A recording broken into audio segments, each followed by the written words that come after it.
London, had some guardian sprite whispered low in his ear what strange hazard lay in his choice of a chair.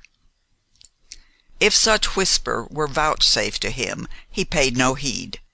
Perhaps his occupancy of that particular corner was preordained. It was inviting, secluded, an upholstered backwash in the stream of fashion.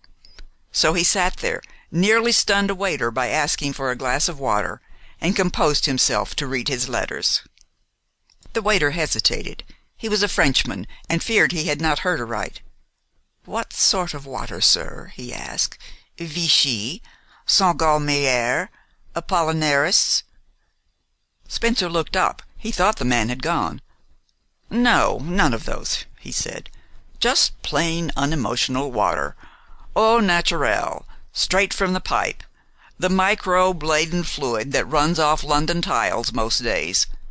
I haven't been outside the hotel during the last hour, but if you happen to pass the door I guess you'll see the kind of essence I mean, dripping off umbrellas. If you don't keep it in the house, try to borrow a policeman's cape and shoot a quart into a decanter." The quelled waiter hurried away and brought a carafe. Spencer professed to be so pleased with his rare intelligence that he gave him a shilling. Then he opened the envelope with the Leadville postmark. It contained a draft of £205, 15 shillings 11 pence, and the accompanying letter from a firm of solicitors showed that the remittance of $1,000 was the moiety of the proceeds of a clean up on certain tailings taken over by the purchasers of the Battle Mountain Tunnel.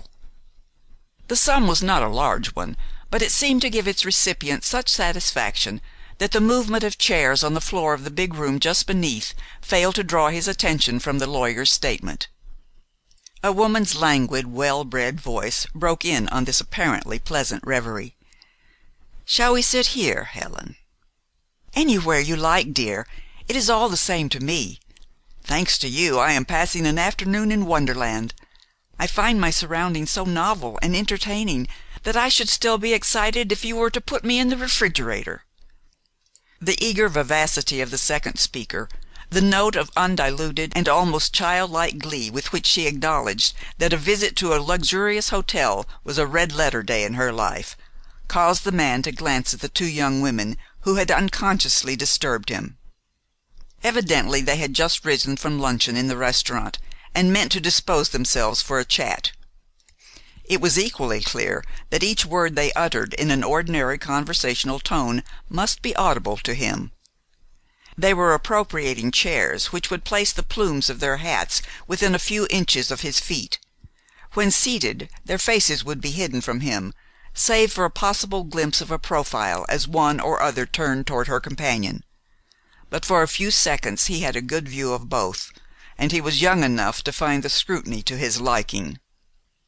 At the first glance the girl who was acting as hostess might be deemed the more attractive of the pair. She was tall, slender, charmingly dressed, and carried herself with an assured elegance that hinted of the stage. Spencer caught a glint of cornflower blue eyes beneath long lashes, and a woman would have deduced from their color the correct explanation of a blue sunshade, a blue straw hat, and a light cape of myosotis blue silk that fell from shapely shoulders over a white lace gown. The other girl, she who answered to the name of Helen, though nearly as tall and quite as graceful, was robed so simply in muslin that she might have provided an intentional contrast. In the man's esteem she lost nothing thereby.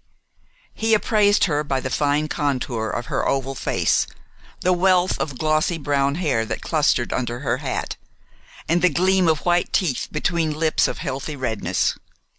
Again, had he looked through a woman's eyes, he would have seen how the difference between Bond Street and Kilburn as shopping centers might be sharply accentuated. But that distinction did not trouble him. Beneath a cold exterior he had an artist's soul, and Helen met an ideal. "Pretty as a peach," he said to himself, and he continued to gaze at her. Indeed, for an instant he forgot himself, and it was not until she spoke again that he realized how utterly oblivious were both girls of his nearness. "I suppose everybody who comes here is very